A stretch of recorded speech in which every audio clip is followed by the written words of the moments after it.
중국 베이징처럼 스모그 투성이일 거야. 한강도 오염됐을 텐데 뭘 찍으려고? 런던 히드로공항 출발 라운지에서 독일 동료가 클로에 파웰 박사에게 걱정 어린 조언을 했습니다. 한국의 경제 성장은 인정하지만 그 대가가 만만치 않을 거야. 70년 만에 세계 10위 경제대국이 됐다는 건 환경을 희생했다는 뜻이지. 15년간 전 세계 도시 문제를 연구해온 베테랑 전문가들의 반응은 우려로 가득했습니다. 미국 동료는 더 직설적이었습니다. 초고속 성장의 이면은 항상 강오염, 대기오염이 따라오거든. 프랑스 동료도 고개를 저었습니다. 아시아의 기적이라는 건 다 환경 파괴 위에 세워진 거야. 하지만 일주일 후 런던으로 돌아온 클로에의 표정은 완전히 달라져 있었습니다. 도대체 서울에서 어떤 충격적인 진실을 목격했는지 지금 바로 알아보겠습니다. 잠깐만요. 혹시 지금 어디서 듣고 계신가요? 구독과 좋아요 미리 눌러주시면 건강하고 행복한 기운 듬뿍 받으실 거예요. 저는 클로에 파웰입니다. 세계은행에서 15년째 도시개발 자문을 하고 있어요. 옥스퍼드에서 도시재생 박사 학위를 받았습니다. 브라질 상파울루의 빈민가 재개발, 인도 뉴델리의 대기오염 해결책까지 세계 곳곳의 도시 문제를 들여다본 지가 벌써 15년이죠. 그런데 지금 인천공항에서 서울로 향하며 저는 당황하고 있었습니다. 이게 정말 그 서울인가? 창밖 풍경이 제가 알던 것과 완전히 달랐어요. 교과서의 한강의 기적은 차가운 숫자였습니다. 1인당 GDP 200달러에서 35,000달러로, 전쟁의 폐허에서 세계 10위 경제대국으로. 하지만 지금 제 눈앞에 펼쳐진 건 그런 데이터가 아니었습니다. 고속도로 양옆으로 끝없이 이어지는 아파트 단지들. 그 사이사이로 보이는 잘 정돈된 공원들. 멀리 서울 스카이라인이 상상보다 훨씬 웅장했어요. 교수님, 저기 보이는 게 63빌딩이에요. 택시 기사님이 자랑스럽게 말씀하셨습니다. 80년대에 지었는데 그때만 해도 아시아에서 제일 높았죠. 80년대요? 그럼 40년 전이네요? 맞아요. 우리 아버지가 건설 현장에서 일하셨거든요. 기사님의 목소리에 감회가 묻어났습니다. 매일 새벽 5시에 나가서 밤 10시에 들어오셨어요. 저는 가슴이 뭉클해졌습니다. 세계 각국을 연구했지만 이런 생생한 증언은 처음이었거든요. 시내로 들어서자 한강이 도시를 가로질러 흐르고 있었어요. 강 양쪽으로 현대적인 건물들이 늘어서 있지만 강변은 온통 푸른 공원으로 덮여 있었습니다. 저게 한강공원이에요. 60년 전에는 다리도 제대로 없었는데 말이죠. 한국 전쟁 때 다 끊어졌었거든요. 저는 숨이 멎을 것 같았습니다. 전쟁으로 파괴된 다리에서 시작해서 지금의 이 웅장한 도시까지. 대체 어떤 일이 일어난 걸까요? 서울역에서 동행 PD 루카스가 저를 기다리고 있었습니다. 독일 출신 생태 다큐멘터리 전문 촬영 감독이에요. 클로에, 어서 와. 루카스가 반갑게 인사했습니다. 한강 이야기 정말 흥미롭더라. 도시 중심에 람사르 습지가 있다니 믿어져. 람사르 습지요? 서울 도심에요? 그래, 밤섬이라는 곳인데. 루카스가 자료집을 보여줬습니다. 세계 유일하게 도심 한복판의 람사르 보호 습지야. 저는 서류를 받아들고 들여다봤습니다. 국제적으로 중요한 습지를 보호하는 람사르 협약. 그런 습지가 서울 여의도 옆에 있다는 겁니까? 이게 어떻게 가능하죠? 보통 도시가 발전하면 자연이 사라지는 게 상식인데요. 그게 바로 한국이 특별한 이유야. 루카스가 말했습니다. 경제개발과 생태보전을 동시에 해낸 거야. 세계에서 유일하게. 시청역에서 쏟아져 나오는 퇴근 인파들. 그들의 표정이 다른 대도시와 달랐어요. 런던이나 뉴욕처럼 지치고 스트레스 받은 얼굴이 아니라 어딘가 여유로움이 느껴졌습니다. 청계천을 지나면서 저는 또 놀랐습니다. 도심 한복판에 맑은 물이 흐르고 있었거든요. 저 개천은 뭐예요? 청계천이야. 원래는 복개도로였는데 2005년에 복원한 거야. 복개도로를 다시 개천으로요? 저는 믿을 수 없다는 표정을 지었습니다. 한국에서는 가능했어. 루카스가 웃었습니다. 그게 우리가 찾아야 할 답이야. 호텔 롯데월드타워 40층 방에서 창밖을 내려다보니 서울의 전경이 한눈에 들어왔습니다. 강남의 고층 빌딩들, 한강을 따라 늘어선 아파트 단지들, 그리고 강 상류 쪽으로 멀리 보이는 작은 점 하나. 저게 밤섬인가? 저는 쌍안경을 들고 자세히 봤습니다. 너무 멀어서 섬의 형태만 어렴풋이 보였어요. 하지만 신기했습니다. 이렇게 거대한 도시 한복판에 자연 그대로의 섬이 있다니. 자료를 정리하며 저는 깊은 생각에 빠졌습니다. 지금까지 제가 연구한 도시들은 모두 비슷한 패턴이었어요. 경제가 성장하면 환경이 파괴되고, 도시화가 진행되면 자연과 인간이 대립하게 되죠. 브라질 상파울루는 급속한 산업화로 아마존이 파괴됐고, 중국 베이징은 경제성장 과정에서 대기오염이 심각해졌습니다. 그런데 서울은 뭔가 다른 것 같았어요. GDP 세계 10위까지 올라왔으면서도 도심의 람사르 습지를 지켜냈다고요? 반도체와 자동차를 수출하면서도 철새들이 찾아오는 생태계를 유지했다고요? 어떻게 이런 일이 가능하지? 저는 혼잣말을 했습니다. 그때 루카스가 들어왔습니다. 클로에, 내일 일정 확인해. 그가 촬영 계획서를 펼쳤습니다. 오전에는 여의도 한강공원, 오후에는 여의도 생태해설 프로그램이야. 생태해설이요? 서울시에서 운영하는 시민 참여 프로그램이야. 루카스가 설명했습니다. 저는 흥미가 생겼습니다. 시민 참여형 생태 프로그램이라니. 이런 것도 한국이 특별한 이유 중 하나일 것 같았어요. 창밖 한강을 바라보며 저는 다짐했습니다. 이번엔 정말 제대로 보자. 책에 없는 진짜 이야기를 찾아보자. 그날 밤 잠자리에 들면서도 계속 궁금했습니다. 전쟁의 폐허에서 어떻게 이런 도시를 만들 수 있었을까? 그것도 자연을 파괴하지 않으면서 말이에요. 1960년대 1인당 국민소득 200달러. 세계 최빈국 수준이었던 나라가 어떻게 지금의 서울을 만들었을까? 내일부터 시작될 취재가 벌써 기대됐습니다. 한강의 진짜 기적을 만나러 가는 여행. 책에서 배울 수 없었던 살아있는 이야기들을 들을 수 있을 것 같았어요. 한강이 흘러가는 소리가 40층 높이까지 들리는 것 같았습니다. 그 소리를 들으며 저는 잠에 들었어요. 다음 날 오전 여의도 한강공원에 도착했을 때 저는 또 한 번 놀랐습니다. 이게 정말 도심인가요? 눈앞에 펼쳐진 광경이 믿어지지 않았어요. 여의도 63빌딩과 국회의사당이 바로 뒤에 보이는데 강변은 온통 자연이었습니다. 루카스가 카메라를 설치하며 감탄했습니다. 클로에, 이거 봐. 저기 백로들이 물고기를 잡고 있어. 정말이었어요.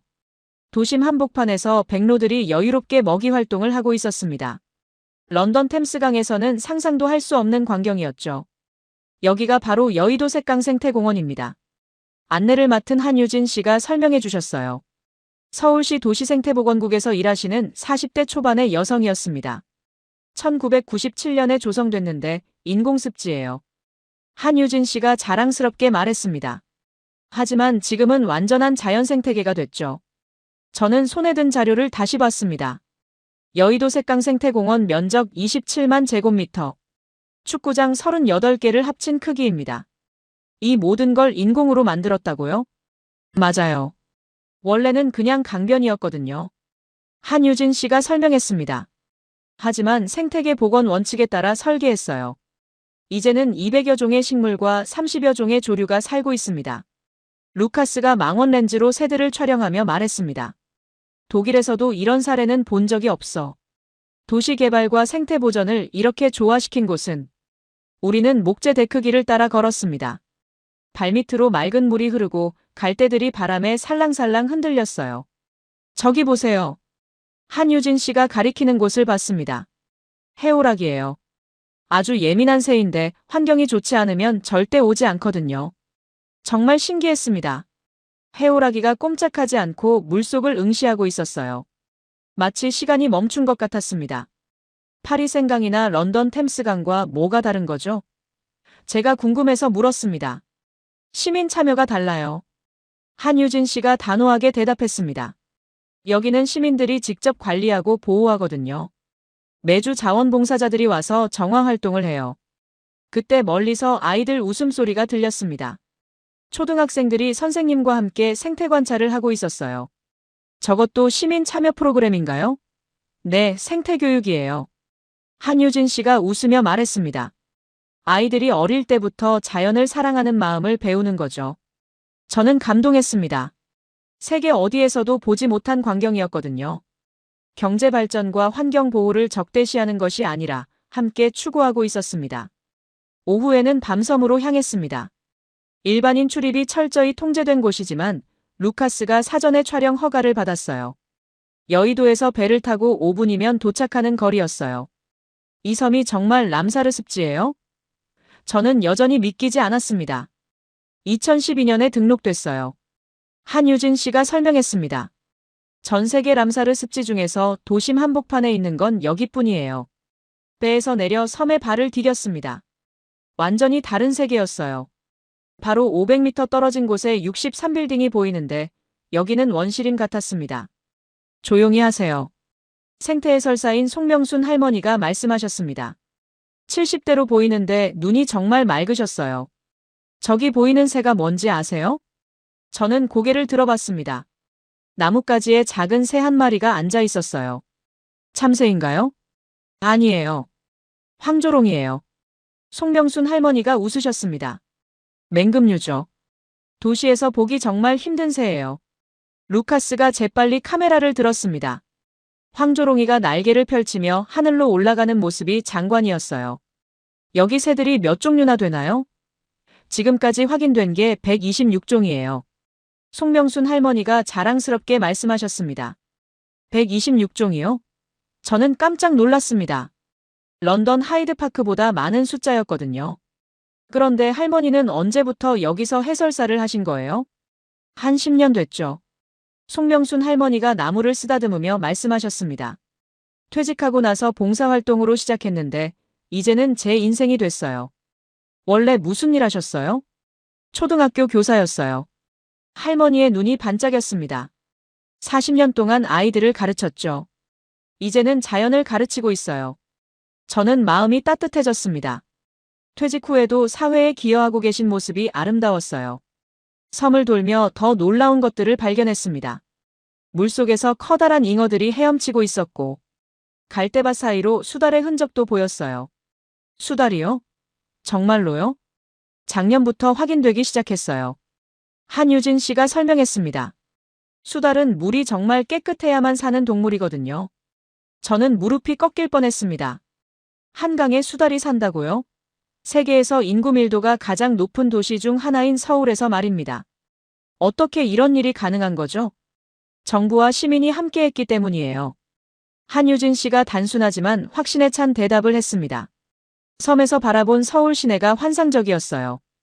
고층 빌딩들이 늘어서 있지만 그 사이사이로 공원들이 보였습니다. 마치 자연과 도시가 춤을 추고 있는 것 같았어요. 한국 사람들은 정말 대단하네요. 제가 감탄하며 말했습니다. 대단한 게 아니라 당연한 거예요. 송명순 할머니가 웃으셨습니다.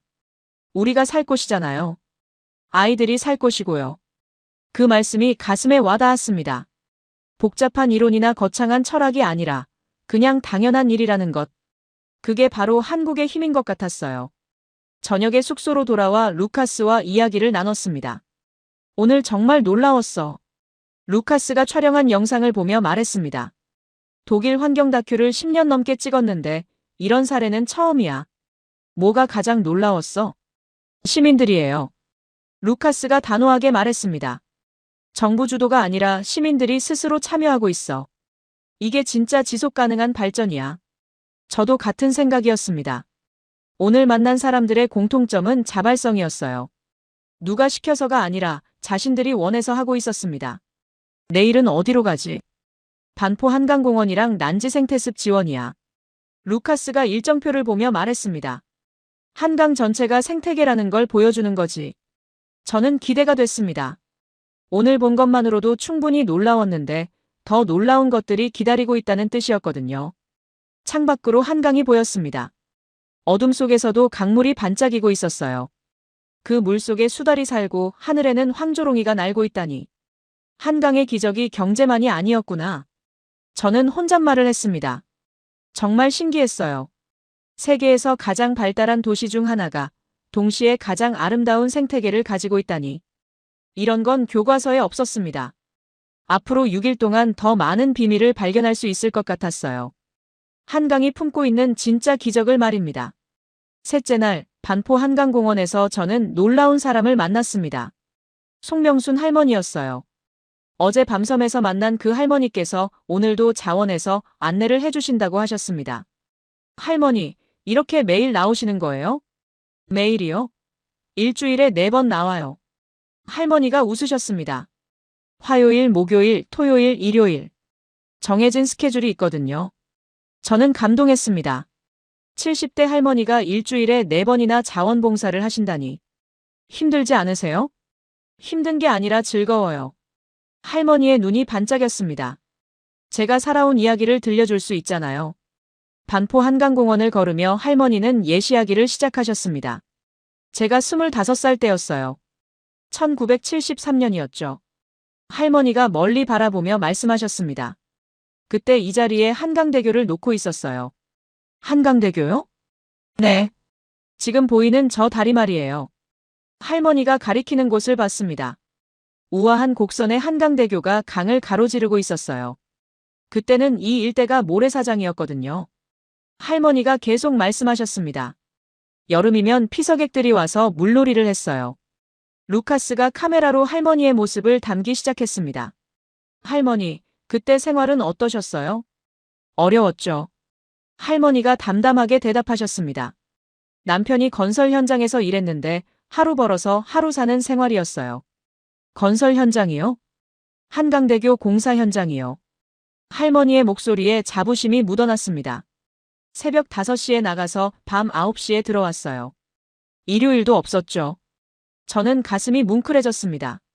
지금 서 있는 이 다리를 할머니의 남편분이 직접 만드신 거군요. 그때는 정말 힘들었을 것 같은데요. 힘들다는 생각은 안 했어요. 할머니가 웃으셨습니다. 다들 그랬거든요.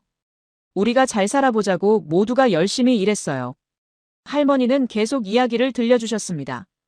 1975년에 잠실대교가 생기고 1976년에 성수대교가 생겼어요. 그때마다 우리 동네 아저씨들이 공사장에 나갔어요. 모두가 건설업에 종사하신 거예요? 그런 셈이죠. 할머니가 고개를 끄덕이셨습니다. 공장에서 일하는 사람, 다리 만드는 사람, 건물 올리는 사람. 모두가 새로운 서울을 만드는 일이었어요. 루카스가 질문했습니다. 그때 환경 문제는 생각 안 하셨나요? 환경이요? 할머니가 잠시 생각하시더니 말씀하셨습니다. 그때는 일단 살아남는 게 먼저였어요. 하지만 한강만큼은 더럽히면 안 된다고 생각했죠. 왜요? 한강은 우리 식수원이거든요. 할머니가 당연하다는 듯 말씀하셨습니다. 아무리 힘들어도 물만큼은 깨끗해야 했어요. 저는 깊이 감동했습니다.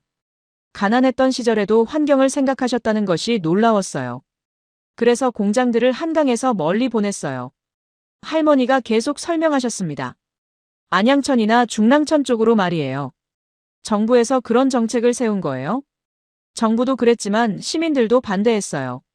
할머니가 단호하게 말씀하셨습니다. 한강에 공장 짓는다고 하면 주민들이 반대했거든요. 저는 또 놀랐습니다. 1970년대에 이미 시민들이 환경의식이 있었다는 건가요? 난지 생태습지원에 도착했을 때 할머니의 이야기는 절정에 달했습니다. 여기가 원래 쓰레기 매립장이었어요. 할머니가 지금은 아름다운 연꽃밭이 된 곳을 가리키며 말씀하셨습니다. 쓰레기 매립장이요? 네. 1978년부터 1993년까지 15년 동안 서울의 모든 쓰레기가 여기 왔어요. 할머니의 목소리에 아픔이 묻어났습니다. 정말 냄새가 심했어요. 루카스가 믿을 수 없다는 표정으로 주변을 둘러봤습니다. 지금은 온통 푸른 습지와 연꽃으로 가득한 곳이었거든요. 어떻게 이렇게 변한 거예요? 시민들이 바꾼 거예요. 할머니가 자랑스럽게 말씀하셨습니다. 1990년대부터 환경단체들이 나서기 시작했어요. 쓰레기 매립지를 생태공원으로 바꾸자고요. 쉽지 않았을 텐데요. 쉽지 않았죠. 할머니가 고개를 저으셨습니다. 하지만 포기하지 않았어요. 10년 동안 계속 요구했거든요. 그래서 결국 성공한 거군요. 2002년 월드컵 때 완공됐어요. 할머니가 웃으셨습니다. 전 세계 사람들이 와서 보고 놀랐어요. 쓰레기 매립지가 이렇게 아름다운 곳으로 변할 수 있다니까요. 저는 눈물이 날 것 같았습니다. 쓰레기 매립지를 생태습지로 바꾸는데 10년이 걸렸다고요. 그 10년 동안 시민들이 포기하지 않고 계속 요구했다고요. 습지 위로 백로 한 마리가 날아가고 있었습니다. 20년 전에는 쓰레기 더미였던 곳 위를 말이에요. 할머니, 그 시절을 돌아보시면 어떠세요? 할머니는 잠시 말없이 멀리 바라보셨습니다. 후회는 없어요. 할머니가 천천히 말씀하셨습니다. 우리가 열심히 일한 덕분에 지금 이런 아름다운 서울이 있잖아요. 힘들지 않으셨어요? 힘들었죠.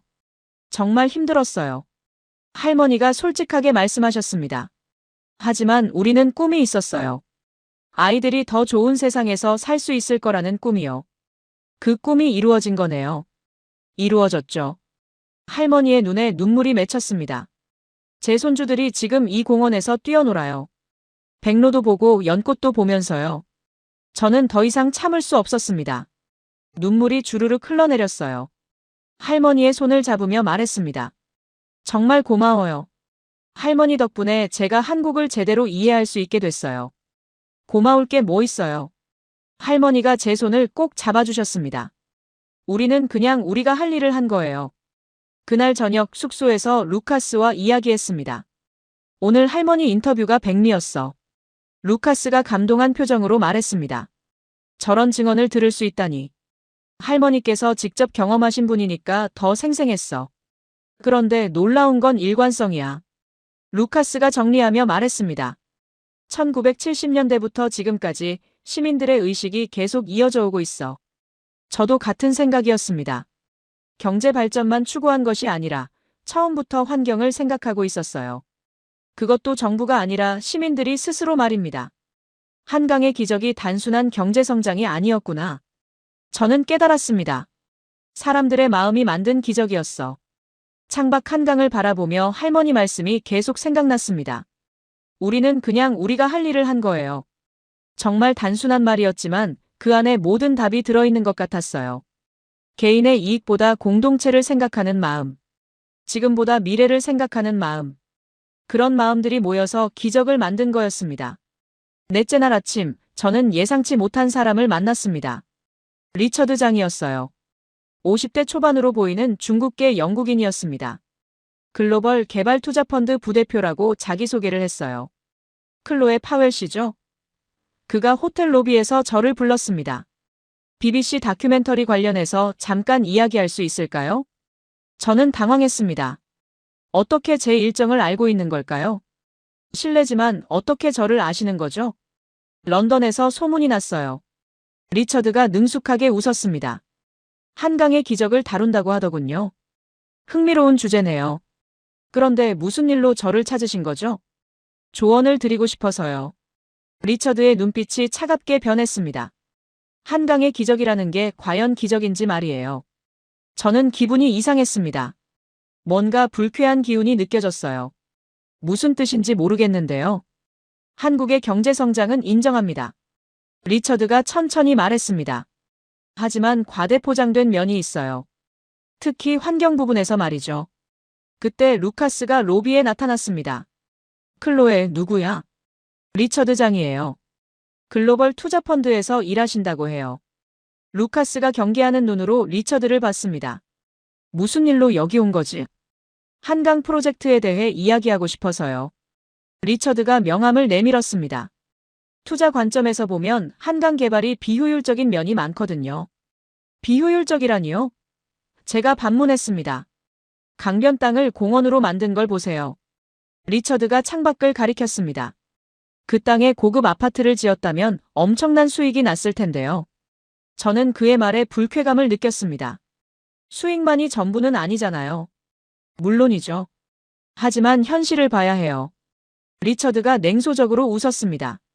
람사르 습지가 뭐 그렇게 대단한가요? 그냥 새들 놀이터 아닌가요? 루카스가 끼어들었습니다. 새들 놀이터라고요? 도시 생태계가 얼마나 중요한지 모르시나요? 중요하다고 하지만 실제로는 어떨까요? 리처드가 도전적으로 말했습니다. 관광객들이 그걸 보러 오나요? 경제적 효과가 있나요? 저는 화가 났습니다. 지난 사흘 동안 제가 본 것들을 완전히 무시하는 태도였거든요. 어제 할머니께서 들려주신 이야기 들으셨나요? 할머니 이야기요? 리처드가 웃었습니다. 감상적인 이야기로는 투자자를 설득할 수 없어요. 감상적이라고요? 그렇지 않나요? 리처드가 계속 도발했습니다. 쓰레기 매립지를 공원으로 만든 것도 비경제적 선택이었어요. 그 돈으로 산업단지를 조성했다면 훨씬 나았을 텐데요. 루카스가 참지 못하고 말했습니다. 당신은 뭘 모르고 있어. 난지 생태습 지원이 얼마나 대단한 성과인지. 대단한 성과라고요? 리처드가 비웃었습니다. 베이징 올림픽 공원과 비교해보세요. 그쪽이 훨씬 웅장하고 경제적 효과도 크거든요. 저는 이해할 수 없었습니다. 왜 이 사람은 계속 한국을 폄하하려고 하는 걸까요? 리처드 씨는 왜 이렇게 부정적으로 보시는 거예요? 부정적이 아니라 현실적인 거예요.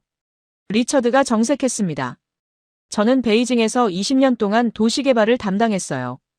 한국보다 훨씬 큰 스케일로 말이죠. 그래서 한국을 무시하시는 건가요? 무시가 아니라 객관적 평가예요. 리처드가 단호하게 말했습니다.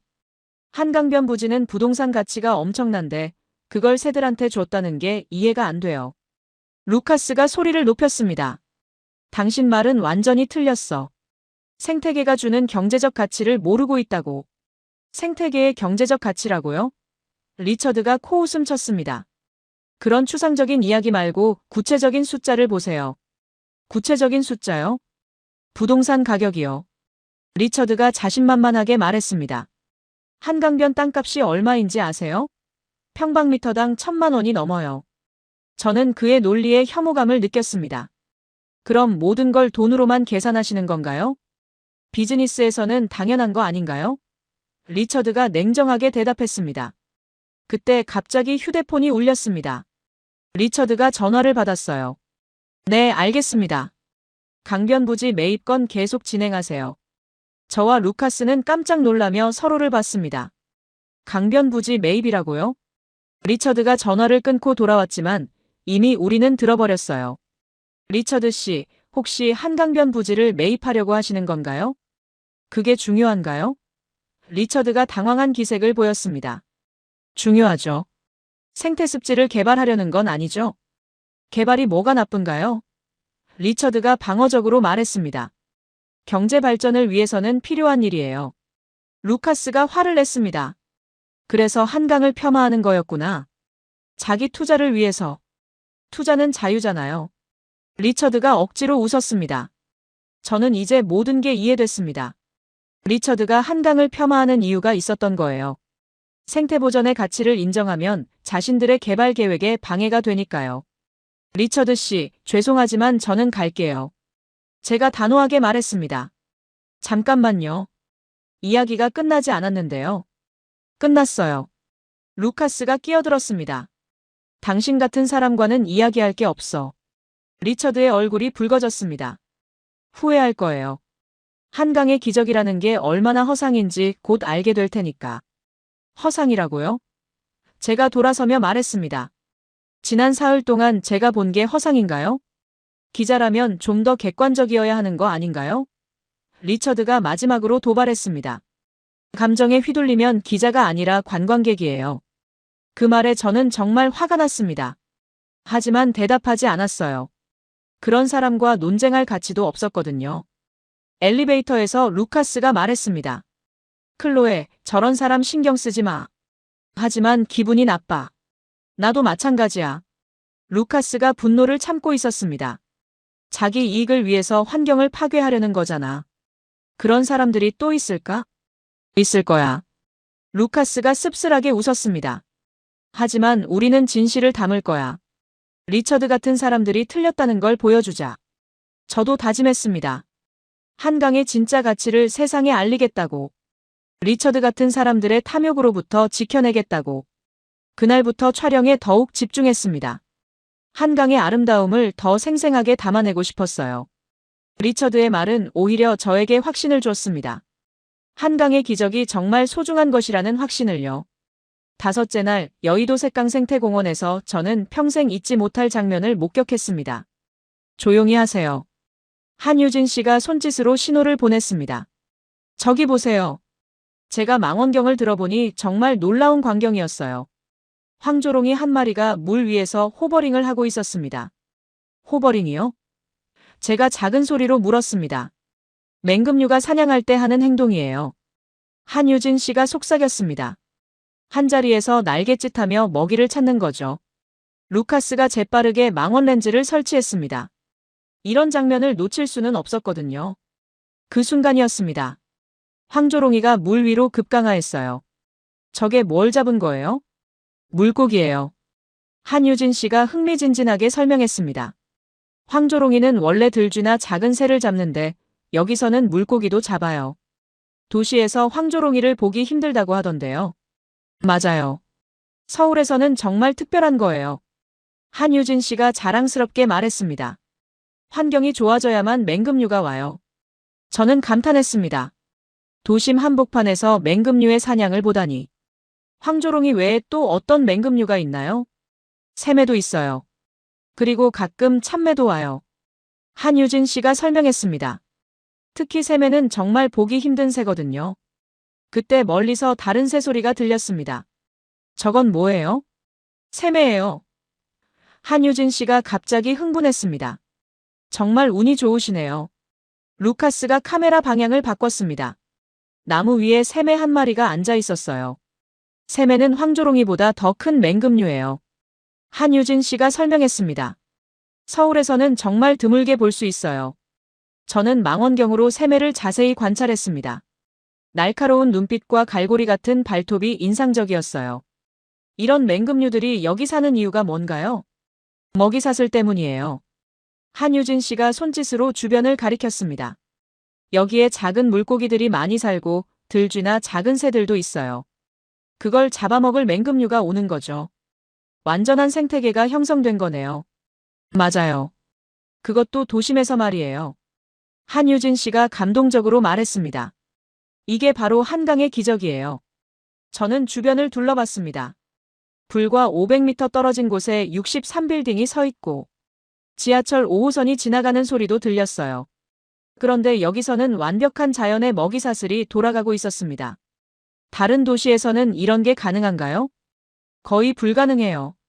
한유진 씨가 단호하게 대답했습니다. 파리나 런던, 뉴욕 같은 대도시에서 맹금류를 보기는 정말 힘들어요. 루카스가 촬영을 하며 말했습니다. 독일 베를린에도 공원이 많지만 이 정도는 아니야. 우리는 계속 생태 관찰을 했습니다. 물 위에서는 외가리들이 여유롭게 먹이 활동을 하고 있었고 갈대밭에서는 개구리 소리가 들렸어요. 하늘에서는 제비들이 날아다니고 있었습니다. 저 제비들도 특별한 의미가 있나요? 물론이죠. 한유진 씨가 웃었습니다. 제비는 공기가 깨끗해야만 와요. 미세먼지가 많으면 오지 않거든요. 그럼 서울 공기가 깨끗해졌다는 뜻인가요? 많이 좋아졌어요. 한유진 씨가 자신있게 말했습니다. 전기차 보급이 늘고 공장들이 친환경 시설로 바뀌면서요. 그때 갑자기 물 위에서 큰 물결이 일었습니다. 뭐지? 수달이에요. 한유진 씨가 소리쳤습니다. 정말이었어요. 수달 한 마리가 물 위로 머리를 내밀고 있었습니다. 루카스가 황급히 카메라를 돌렸습니다. 하지만 수달은 금방 물속으로 사라졌어요. 아쉽네요. 괜찮아요. 수달이 있다는 것만으로도 대단한 거예요. 한유진 씨가 말했습니다. 수달은 물이 정말 깨끗해야만 살 수 있거든요. 저는 또 한 번 감동했습니다. 도심에서 수달을 볼 수 있다니. 수달이 언제부터 여기 살기 시작했나요? 2018년경부터 목격되기 시작했어요. 한유진 씨가 설명했습니다. 한강 수질이 1급수에 가까워지면서 돌아온 거예요. 1급수요? 맞아요. 지금 한강 물은 그냥 마셔도 될 정도예요. 한유진 씨가 자랑스럽게 말했습니다. 물론 정수 처리는 하지만요. 저는 놀랐습니다. 도심을 흐르는 강이 1급수라니. 오후에는 밤섬으로 다시 갔습니다. 어제와는 다른 각도에서 관찰하기 위해서였어요. 오늘은 특별한 손님이 왔네요. 송명순 할머니가 망원경을 보며 말씀하셨습니다. 누구예요? 물술이에요. 할머니가 가리키는 곳을 봤습니다. 커다란 새 한 마리가 나뭇가지에 앉아 있었어요. 물술이라고 하면 독수리과에 속하는 큰 새예요. 할머니가 설명해 주셨습니다. 물고기만 잡아먹는 특별한 새죠. 루카스가 흥미롭다는 표정으로 촬영했습니다. 물수리가 여기 오는 것도 드문 일인가요? 아주 드물어요. 할머니가 감탄하며 말씀하셨습니다. 1년에 몇 번 볼까 말까 해요. 그때 물수리가 날개를 펼치며 일어났습니다. 정말 웅장한 모습이었어요. 날개 폭이 1m가 넘어 보였습니다. 적의 물고기를 잡는 모습을 볼 수 있을까요? 기다려보세요. 할머니가 말씀하셨습니다. 정말로 물수리가 물 위를 선회하기 시작했어요. 그러더니 갑자기 수직으로 급강하했습니다. 찰싹. 물수리가 큰 물고기 한 마리를 낚아챘어요. 와! 저는 감탄사를 터뜨렸습니다. 저 물고기는 뭐예요? 잉어 같네요. 할머니가 웃으셨습니다. 꽤 큰 놈을 잡았어요. 물수리가 물고기를 발톱으로 꽉 잡고 다시 나뭇가지로 돌아갔습니다. 그리고 천천히 먹기 시작했어요. 저는 이 모든 광경을 넋을 잃고 바라봤습니다. 도심 한복판에서 이런 원시적인 자연의 모습을 볼 수 있다니. 할머니, 이런 광경을 자주 보세요? 자주는 아니지만 가끔 봐요. 할머니가 만족스럽게 말씀하셨습니다. 올 때마다 새로운 발견이 있어요. 그래서 계속 오시는 거군요. 그렇죠. 자연은 늘 놀라움을 주거든요. 할머니의 눈이 반짝였습니다. 그날 저녁 숙소에서 루카스와 이야기했습니다. 오늘 정말 대박이었어. 루카스가 흥분해서 말했습니다. 황조롱이, 새매, 물수리까지. 이 정도면 자연 다큐 수준이야. 저도 놀랐어요. 도시에서 이런 걸 볼 수 있다니. 이제 리처드 같은 사람들이 왜 틀렸는지 확실해졌어. 루카스가 단호하게 말했습니다. 이건 돈으로 환산할 수 없는 가치야. 저도 같은 생각이었습니다. 오늘 본 맹금류들의 사냥 장면은 그 어떤 부동산보다 값진 것 같았어요. 한강이 정말 살아있구나. 저는 감동하며 말했습니다. 완전한 생태계가 도심에서 돌아가고 있어. 창밖으로 한강이 보였습니다. 저 물속에 수달이 살고 하늘에는 맹금류들이 날고 있어요. 도시와 자연이 완벽하게 공존하고 있었습니다. 이제 확신했습니다. 한강의 기적은 정말 기적이었어요. 세상 어디에서도 볼 수 없는 특별한 기적이었습니다. 6째 날 아침, 저는 충격적인 사실을 알게 됐습니다. 루카스가 긴급하게 저를 불렀어요. 클로에, 큰일이야. 어제 밤에 우연히 들은 이야기가 있어. 무슨 이야기? 리처드가 투자펀드 사람들과 통화하는 걸 들었어. 루카스의 표정이 심각했습니다. 호텔 복도에서 큰 소리로 전화하더라고. 뭐라고 했는데? 한강변 토지를 외국 자본으로 매입한다는 거야.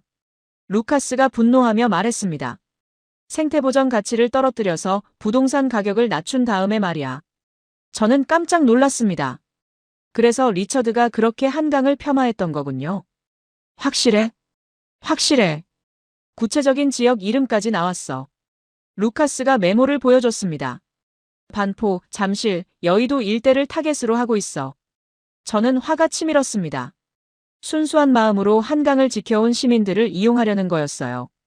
이걸 어떻게 해야 하지? 일단 리처드를 다시 만나보자. 루카스가 제안했습니다. 정면으로 따져봐야겠어. 오후에 저희는 리처드에게 만나자고 연락했습니다. 한강공원 반포지구에서 만나기로 했어요. 어제 통화 내용을 들었어요. 제가 바로 본론을 꺼냈습니다. 리처드의 얼굴이 굳어졌습니다. 무슨 말씀이세요? 한강변 토지 매입 계획 말이에요. 루카스가 끼어들었습니다. 생태보전 가치를 폄하해서 땅값 떨어뜨리려는 거 맞죠? 그런 계획은 없습니다. 리처드가 발뺌했습니다. 없다고요? 제가 냉정하게 물었습니다. 그럼 어젯밤 통화는 뭐였나요? 리처드가 당황하는 기색을 보였습니다. 하지만 곧 태도를 바꿨어요. 그래요. 맞습니다. 리처드가 당당하게 말했습니다. 투자는 자유잖아요. 뭐가 문제인가요? 문제라고요? 저는 분노가 치밀었습니다. 시민들이 소중히 지켜온 생태계를 돈벌이 수단으로 보는 게 문제예요.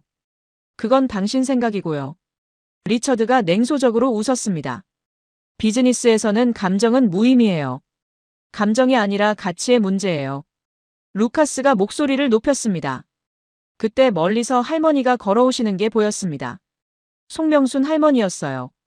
어머, 클로에 씨 아니세요? 할머니가 반갑게 인사하셨습니다. 할머니, 안녕하세요. 저는 억지로 웃으며 인사했습니다. 저분은 누구신가요? 할머니가 리처드를 보며 물으셨습니다. 리처드 장이라고 합니다. 리처드가 예의상 인사했습니다. 투자업을 하고 있어요. 투자업이요? 할머니의 눈빛이 예리해졌습니다. 혹시 이 강변에 건물 지으려고 하시는 건 아니죠? 리처드가 당황했습니다. 그런 건 아니고요. 다행이네요. 할머니가 안도하셨습니다. 여기는 새들의 집인데 건물이 들어서면 다 떠나가거든요. 새들이 그렇게 중요한가요? 리처드가 무심코 말했습니다. 할머니의 표정이 굳어졌습니다. 중요하다고요? 할머니가 천천히 말씀하셨습니다. 젊은 양반 새들이 있다는 것은 공기가 깨끗하다는 뜻이에요. 그런 건 알지만요. 알기만 하고 소중히 여기지 않는군요. 할머니가 실망하신 것 같았습니다. 우리가 얼마나 힘들게 이 환경을 만들었는지 모르시는구나. 리처드가 말문이 막혔습니다. 할머니 말씀이 맞아요. 제가 할머니 편을 들었습니다. 여기는 돈으로 환산할 수 없는 곳이에요. 돈으로 환산할 수 없다고요? 리처드가 다시 목소리를 높였습니다. 그럼 시민들한테는 실질적인 도움이 안 되는 거 아닌가요? 할머니가 조용히 대답하셨습니다. 젊은 양반, 우리 손주들이 여기서 뛰어놀아요. 깨끗한 공기를 마시면서 건강하게 자라고 있어요. 이게 실질적인 도움이 아니고 뭔가요? 리처드가 할 말을 잃었습니다. 그리고 말이에요. 할머니가 계속하셨습니다. 우리가 이걸 만드는데 40년이 걸렸어요. 40년을요? 40년이라니요? 1980년대부터 시작해서 지금까지요. 할머니가 멀리 바라보며 말씀하셨습니다. 처음에는 한강이 정말 더러웠거든요. 저는 할머니 말씀에 깊이 감동했습니다. 할머니, 그 이야기 좀 더 해주세요. 1980년대에는 한강에서 냄새가 났어요. 할머니가 회상하며 말씀하셨습니다. 공장 폐수 때문에 물이 새까맣게 변했었죠. 리처드가 조용히 듣고 있었습니다. 그때부터 시민들이 나서기 시작했어요. 할머니가 계속하셨습니다. 강을 살리자고. 아이들에게 깨끗한 강을 물려주자고. 쉽지 않았을 텐데요. 쉽지 않았죠. 할머니가 고개를 끄덕이셨습니다. 기업들은 반대했고 일부 정치인들도 비용이 많이 든다고 했어요. 그래도 포기하지 않으신 거군요. 포기할 수 없었어요. 할머니의 목소리에 힘이 들어갔습니다. 우리 아이들 미래가 걸린 문제였거든요. 저는 리처드의 표정을 봤습니다. 처음으로 진지한 표정을 짓고 있었어요. 그래서 지금의 한강이 된 거군요. 맞아요. 40년 동안 시민들이 한마음으로 노력한 결과예요. 할머니가 자랑스럽게 말씀하셨습니다. 할머니. 리처드가 조용히 말했습니다. 죄송합니다. 제가 너무 성급했네요. 저는 깜짝 놀랐습니다. 리처드가 사과하다니. 성급하다는 게 무슨 뜻이에요? 제가 물었습니다. 제가 한강의 가치를 제대로 이해하지 못했던 것 같아요. 리처드가 솔직하게 말했습니다. 할머니 말씀을 들으니 깨달았어요. 뭘 깨달으셨는데요? 이게 단순한 부동산이 아니라는 것을요. 리처드가 한강을 바라보며 말했습니다. 시민들의 꿈이 담긴 공간이라는 걸요. 할머니가 따뜻하게 웃으셨습니다. 그렇게 생각해 주시니 고마워요. 할머니, 제가 투자 계획을 취소하겠어요. 리처드가 진심으로 말했습니다. 한강은 그대로 두는 게 맞는 것 같아요. 저는 믿을 수 없었습니다. 정말로 마음을 바꾼 건가요? 정말이에요? 정말이에요. 리처드가 단호하게 대답했습니다. 대신 한국의 생태보전 기술을 배우고 싶어요. 생태보전 기술을요? 네. 중국에도 적용해 보려고요. 리처드가 새로운 꿈을 말했습니다. 베이징도 한강처럼 만들 수 있을지 모르니까요. 루카스가 웃으며 말했습니다. 그거 좋은 생각인데? 할머니가 손뼉을 치셨습니다. 정말 좋은 생각이에요. 전 세계가 깨끗해져야죠. 그날 저녁, 저는 정말 많은 걸 깨달았습니다. 한강의 기적은 기술이나 정책만으로 이뤄진 게 아니었어요. 시민들의 마음과 끈기가 만든 기적이었습니다. 그리고 그 마음은 다른 사람들도 변화시킬 수 있다는 것도 배웠어요. 리처드처럼 말입니다. 한강은 정말 특별한 곳이었습니다. 사람의 마음까지 바꾸는 강이었어요. 일곱째 날 저녁 밤섬 촬영의 마지막 날이었습니다. 여의도와 밤섬 사이를 가로지르는 다리 위 전망 데크에 앉아 있었어요. 멀리 도시의 불빛들이 하나둘 켜지기 시작했고 고요한 강물이 황금빛으로 반짝였습니다. 루카스가 카메라를 정리하며 제 옆에 앉았습니다. 일주일간의 촬영이 끝나간다는 아쉬움이 느껴졌어요. 클로에, 정말 대단한 일주일이었어. 루카스가 만족스러운 표정으로 말했습니다. 저는 말없이 풍경을 바라봤습니다. 물결 너머로 물수리 한 마리가 유유히 날아가고 있었어요. 천천히 입을 열었습니다. 루카스, 나는 여기 오기 전까지 한강의 기적이 뭔지 몰랐어. 책에서 읽은 건 숫자였고 데이터였어. 루카스가 고개를 끄덕였습니다. 하지만 지금 내가 본 건 완전히 달랐어. 제 목소리에 감정이 섞였습니다. 숫자가 아니라 사람들의 땀이었고 시간이었고 믿음이었어. 멀리 63빌딩의 불빛이 강물에 비치고 있었습니다. 송명순 할머니가 들려주신 이야기가 떠올랐어요. 1960년대부터 멀리 앞을 내다본 지도자들이 있었고, 저는 계속 말했습니다. 그 지도자들을 믿고 근면성실하게 일해온 국민들이 있었어. 바로 그 사람들이 기적을 만든 거야. 제 말에 확신이 실렸습니다. 루카스가 조용히 들어주고 있었어요. 정말 놀라워. 저는 감탄하며 말했습니다. 책에서 배운 것보다 훨씬 더 드라마틱해. 그때 멀리서 물수리가 하늘을 가르며 날아올랐습니다. 날개를 활짝 펼친 모습이 장관이었어요. 루카스가 조용히 고개를 끄덕였습니다. 나도 같은 생각이야. 저는 마지막으로 이 모든 장면을 카메라에 담기로 했습니다.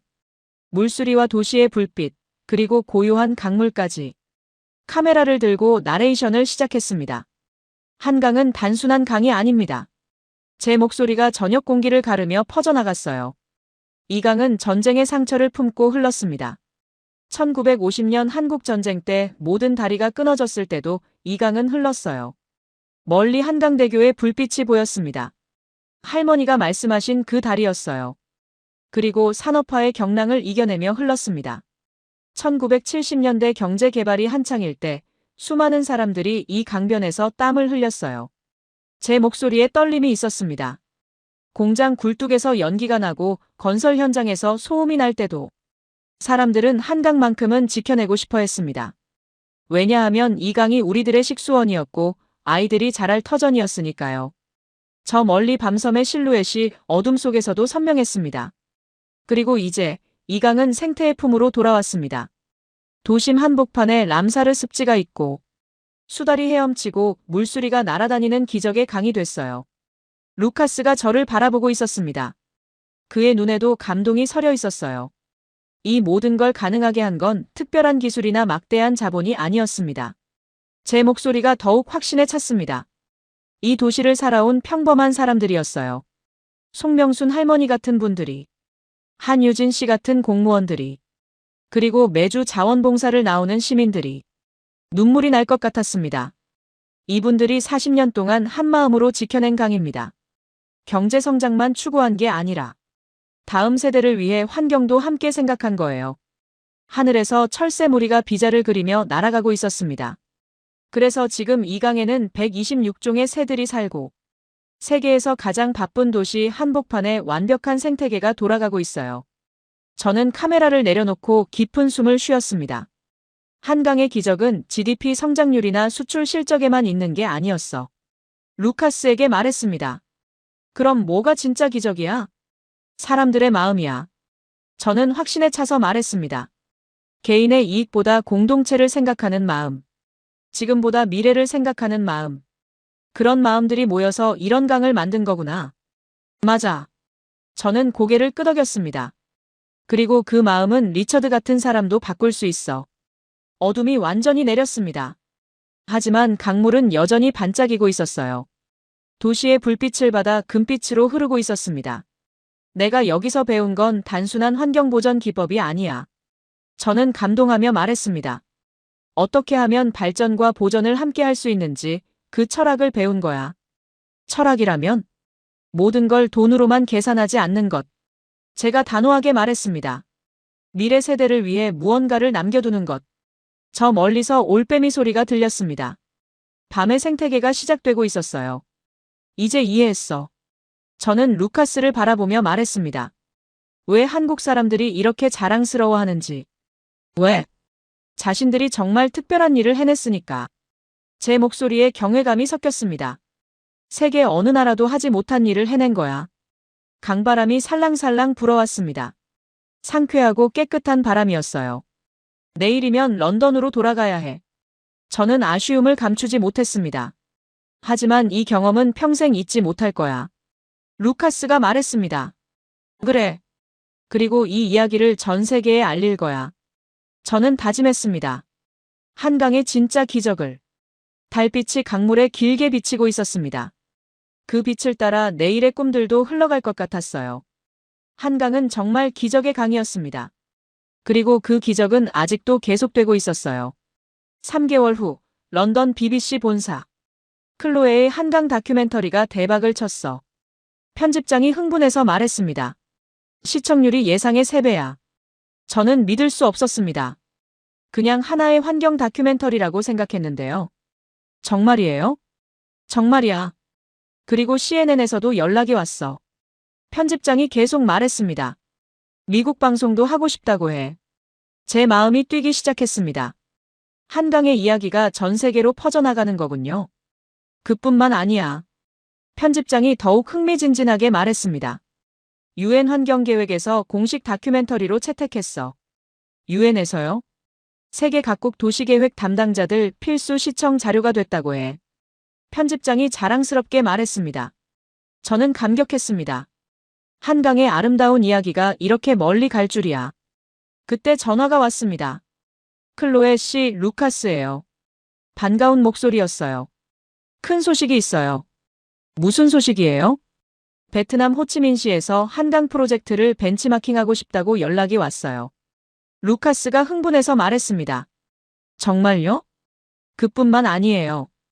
우즈베키스탄 타슈켄트시, 카자흐스탄 알마티시에서도 문의가 왔어요. 루카스가 계속 말했습니다. 저는 가슴이 벅찼습니다. 모두 한강 모델을 자기 도시에 적용하고 싶어 해요. 루카스가 설명했습니다. 특히 도시 성장과 환경 보전의 균형 부분을 배우고 싶어 하더라고요. 정말 대단하네요. 그날 저녁 집에서 한국 뉴스를 봤습니다. 놀랍게도 제 다큐멘터리가 한국에서도 화제가 되고 있었어요. BBC 다큐멘터리 한강의 기적이 전 세계적으로 주목받고 있습니다. 뉴스 앵커가 말했습니다. 서울시에는 해외 도시계획 전문가들의 견학 문의가 쇄도하고 있다고 합니다. 화면에 한유진 씨가 나왔습니다. 해외에서 이렇게 관심을 가져주니 정말 기뻐요. 한유진 씨가 웃으며 말했습니다. 우리가 해온 일들이 세계적으로 인정받는 것 같아서요. 송명순 할머니도 인터뷰에 나오셨습니다. 외국 기자분이 우리 이야기를 이렇게 아름답게 만들어줘서 고마워요. 할머니가 환하게 웃으셨습니다. 저는 눈물이 날 것 같았습니다. 할머니의 그 순수한 기쁨이 마음에 와닿았거든요. 일주일 후 저에게 특별한 초청장이 도착했습니다. 서울시장님의 공식 초청장이었어요. 한강의 가치를 세계에 알려주신 클로에 파웰 박사님께 감사의 마음을 전하고자 합니다. 저는 바로 서울행 비행기를 예약했습니다. 인천공항에 도착했을 때 깜짝 놀랐습니다. 한유진 씨와 루카스가 나와서 저를 기다리고 있었어요. 클로에, 어서 와. 루카스가 반갑게 인사했습니다. 한유진 씨도 나와주셨네요. 저는 감격했습니다. 당연히 나와야죠. 한유진 씨가 웃으며 말했습니다. 클로에 박사님 덕분에 우리 한강이 세계적으로 유명해졌는걸요.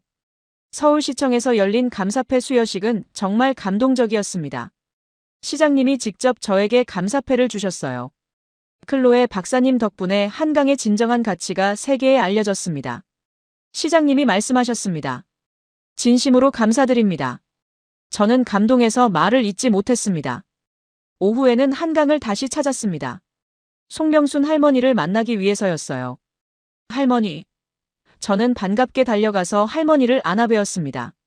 어머, 우리 클로에 씨. 할머니가 정말 기뻐하셨습니다. TV에서 봤어요. 정말 자랑스러웠어요. 할머니 덕분이에요. 저는 진심으로 말했습니다. 할머니가 들려주신 이야기가 없었다면 이런 다큐는 나올 수 없었어요. 에이, 뭘 그런 말씀을. 할머니가 겸손해 하셨습니다. 우리는 함께 한강변을 걸었습니다. 6개월 전과 똑같은 풍경이었지만 제게는 완전히 다르게 보였어요. 할머니, 요즘 해외에서 견학 온 사람들 많다면서요? 맞아요. 거의 매일 와요. 할머니가 웃으셨습니다. 독일, 프랑스, 일본에서도 오고요. 힘들지 않으세요? 힘들기는커녕 즐거워요. 할머니가 행복해 하셨습니다. 우리 이야기를 세계 사람들이 듣고 싶어 한다니 이보다 더 기쁜 일이 어디 있겠어요. 그때 멀리서 아이들이 뛰어오는 게 보였습니다. 초등학생들이었어요. 할머니, 오늘도 생태해설 해주세요. 아이들이 밝게 말했습니다. 그럼요, 우리 가자. 할머니가 아이들 손을 잡으셨습니다. 저도 함께 따라갔습니다. 아이들이 물수리를 보고 감탄하는 모습이 아름다웠어요. 할머니, 저 새가 왜 여기 와요? 한 아이가 물었습니다. 물이 깨끗하니까 와요.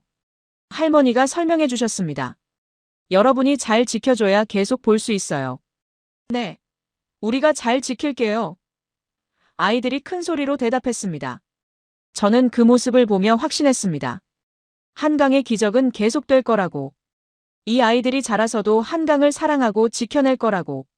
저녁에 루카스와 마지막 만찬을 했습니다. 클로에, 정말 대단한 일을 해냈어. 루카스가 축하해줬습니다. 나 혼자 한 게 아니야. 저는 고개를 저었습니다. 할머니들, 한유진 씨, 그리고 너까지. 모두가 함께 한 거야. 그래도 시작은 내가 했잖아. 시작은 한강이 했어. 저는 웃으며 말했습니다. 한강이 우리를 불러준 거야. 그날 밤 호텔에서 창밖을 내다봤습니다. 한강이 여전히 반짝이며 흐르고 있었어요. 내일이면 다시 런던으로 돌아가야 합니다. 하지만 이번에는 아쉽지 않았어요. 한강의 이야기를 세계에 전했고, 그 이야기가 다른 도시들에게도 희망을 주고 있으니까요.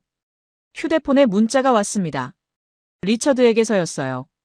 클로에, 축하해요. 베이징시에서 한강 모델 도입을 결정했어요. 당신 덕분이에요. 저는 미소 지었습니다. 리처드도 변했구나. 한강은 정말 마법 같은 강이었습니다. 사람들의 마음을 바꾸고 세상을 바꾸는 강이었어요. 그리고 그 변화는 이제 막 시작된 것 같았습니다. 전 세계 도시들이 한강을 배우려 하고 있으니까요. 한강의 기적이 세계의 기적이 되겠구나. 저는 혼잣말을 했습니다. 창밖에서 한강이 달빛을 받으며 유유히 흘러가고 있었습니다. 그 강물 위로 내일의 희망들도 함께 떠내려가는 것 같았어요.